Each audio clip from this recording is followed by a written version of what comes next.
Cari amici, ben ritrovati a questa nuova puntata della rubrica A2A2.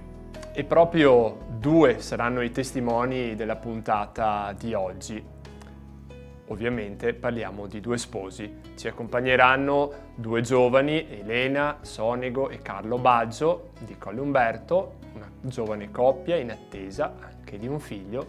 Ci aiuterà a scoprire le tonalità del matrimonio, il contributo che la vita familiare porta nell'armonia delle vocazioni che costituisce la nostra Chiesa diocesana. Scrive Papa Francesco nel messaggio per l'apertura dell'anno della famiglia Amoris Laetitia, iniziato lo scorso 19 marzo. La grammatica delle relazioni familiari, cioè della coniugalità, maternità, paternità, filialità e fraternità, è la via attraverso la quale si trasmette il linguaggio dell'amore, che dà senso alla vita e qualità umana ad ogni relazione. Si tratta di un linguaggio fatto non solo di parole, ma anche di modi di essere, di come parliamo, degli sguardi, dei gesti, dei tempi e degli spazi del nostro rapportarci con gli altri.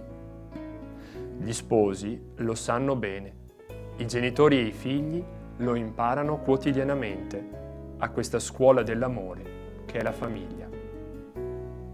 Ascoltiamo la testimonianza di Elena e di Carlo.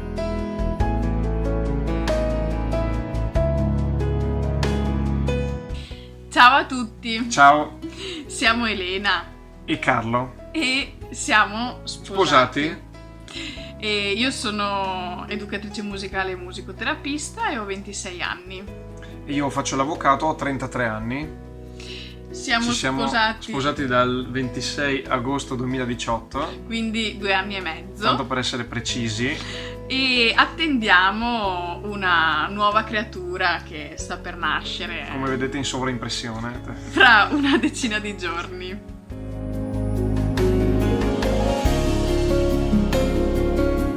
Le note della nostra storia vocazionale.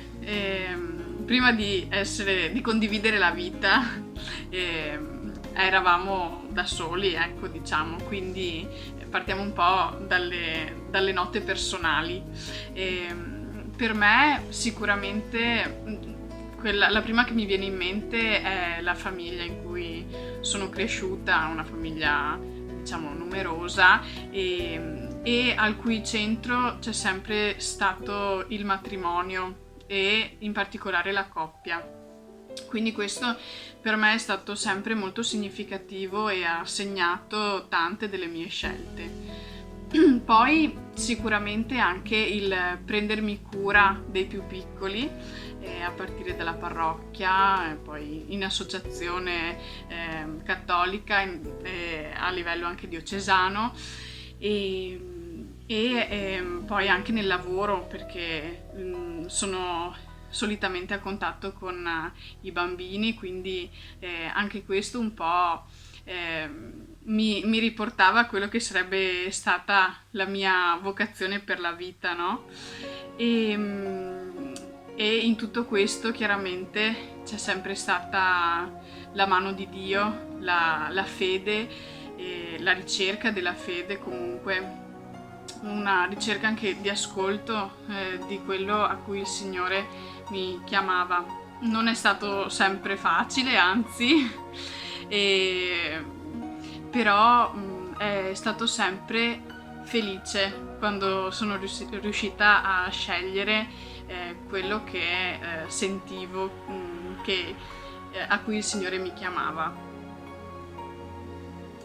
Ecco, la mia storia è per certi versi simile, nel senso che anche io ho cominciato a respirare la fede, diciamo, e anche la bellezza di avere la presenza del Signore in famiglia. I miei genitori con mio fratello, insomma, ci hanno sempre trasmesso questo, e poi ho un ricordo molto vivo come inizio di una vita comunitaria della mia esperienza da chierichetto in parrocchia, e quindi parrocchia proprio come quasi seconda casa e appunto comunità in cui era bello partecipare alla messa in modo attivo e vicino al sacerdote, al celebrante, e anche comunità dei chiricheti, perché era un bel gruppo, e anche grazie appunto alla figura del parroco, anzi dei parroci che si sono alternati, che si sono succeduti, ho vissuto questo. E in questo c'era ovviamente anche una ricerca vocazionale, e questo bel rapporto con i sacerdoti è stato sempre utile per questo, insomma, perché per farsi certe domande magari già da giovani, ecco. Dopo il percorso è continuato sempre in parrocchia, come animatore, come catechista, e questo che diceva Elena lo pensavo anch'io, cioè questo un po' prendersi cura dell'altro, ecco, che è un po' la cosa che si impara, si vive, e poi magari nessuno la impara davvero. E ecco, questa è un po' la mia storia. Dopo, a un certo punto, le nostre storie si sono incrociate, tra l'altro proprio nell'ambito del catechismo, perché io a suo tempo ero stato catechista di Elena e ci conoscemmo in quell'occasione, anche se le età erano molto diverse, perché ci sono 7 anni di differenza tra noi due, ecco. E dopo il nostro percorso si è reincontrato un po' di anni dopo. Sì, in particolare alla scuola di preghiera, sì.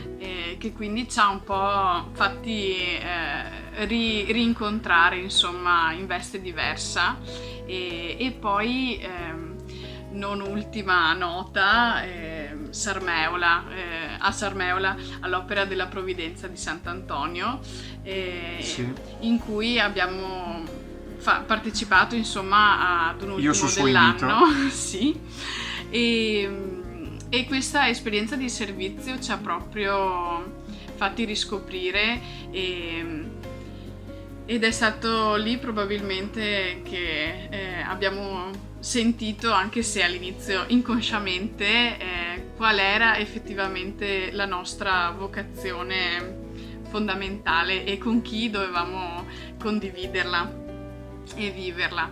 E poi ci sono stati vari segni, insomma, varie piccole note di abbellimento all'interno della storia, ma un altro punto che ci viene, insomma, da ricordare è la Pasqua di quell'anno, insomma. Sì.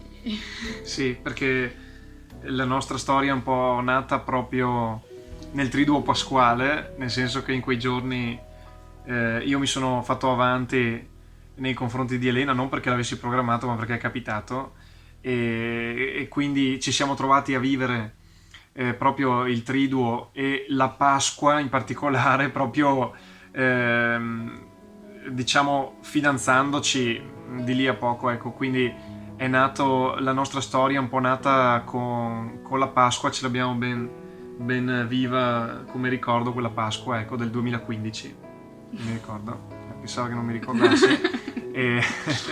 E niente, ecco, queste sono un po' le note principali delle nostre vocazioni, sia individuali che poi insieme.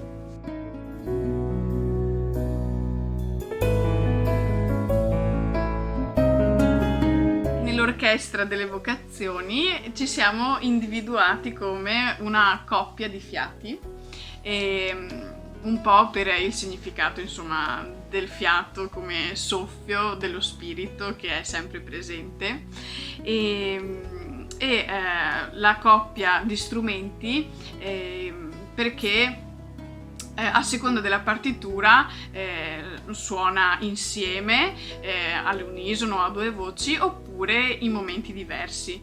Però questi due strumenti in realtà sono sempre l'uno accanto all'altro, pronti a intervenire al bisogno, e sempre verso la stessa direzione, guidati dal direttore che è il Signore.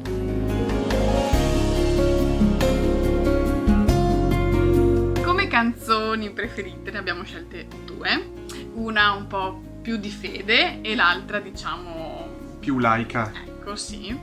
e quella di Fede è Servire è regnare. È una canzone che abbiamo cantato e che il coro ha cantato insieme a noi il giorno del nostro matrimonio e che ha un significato importante all'interno della vita e del matrimonio, insomma il prendersi cura dell'altro, il servire l'altro è proprio l'amore e quindi insomma questo è il senso anche della nostra vocazione. Sì, e poi è anche bello il significato del verbo servire, che vuol dire sia essere al servizio sia essere utili, servire a qualcosa, quindi ci piaceva questo significato. L'altra canzone laica invece è Ti sposerò di Giovanotti, che ci piace perché, a parte per la sua semplicità, per le immagini di vita quotidiana che dà, che sono molto belle e poetiche, ma anche perché richiama questa conferma quotidiana del sì. È un portare giorno per giorno la conferma ti sposerò.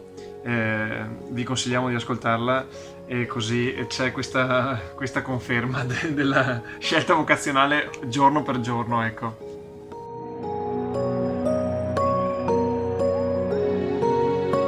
A due perché? Ecco, innanzitutto perché sta scritto nel Vangelo e quindi ci fidiamo di quello che dice, ma poi perché pensiamo che il percorso in due intanto non esclude il percorso che fa ciascuno vocazionale nella vita, ma è qualcosa in più.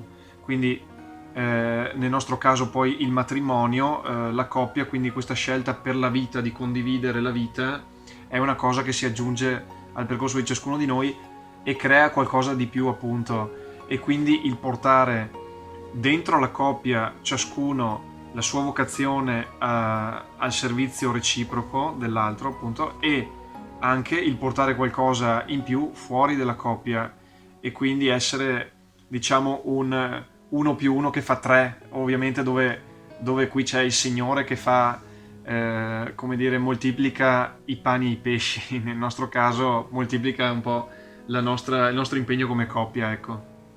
Sì, e poi come coppia, appunto, nel matrimonio siamo chiamati a moltiplicarci, quindi anche a diventare un po' accompagnatori di nuovi discepoli, diciamo, quindi dei figli che il Signore ci dona, e quindi appunto c'è questa abbondanza sempre a cui siamo chiamati.